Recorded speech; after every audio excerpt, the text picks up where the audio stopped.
ইসরায়েলের কারাগারে বন্দী বাংলাদেশের আলোকচিত্রী শহীদুল আলম। ফিলিস্তিনের গাজা অভিমুখী যাত্রা পথে তাদের জাহাজে হামলা চালায় ইসরায়েলের সেনারা। এরপর এই বাংলাদেশি সহ জাহাজের বাকি যাত্রীদের আটক করে পাঠানো হয় আদালতে। সেখানেই আইনি প্রক্রিয়া শেষে তাদের পাঠানো হয় ইসরায়েলের কেজিয়েত কারাগারে।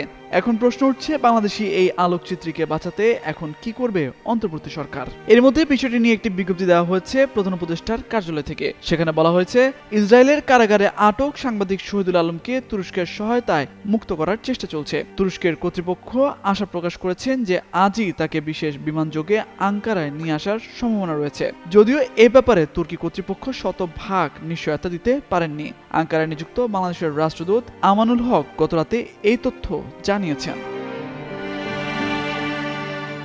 এছাড়া জর্ডান, মিশর ও তুরস্কে অবস্থিত বাংলাদেশের দূতাবাসকে ওইসব দেশের পররাষ্ট্র দপ্তরের সাথে যোগাযোগ করে শহীদুল আলমকে মুক্ত করার দ্রুত উদ্যোগ নিতে বলা হয়েছে। দূতাবাসগুলো তার মুক্তির বিষয়ে স্থানীয় কর্তৃপক্ষের সাথে সার্বক্ষণিক যোগাযোগ রাখছে বলেও উল্লেখ করা হয় ওই বিজ্ঞপ্তিতে।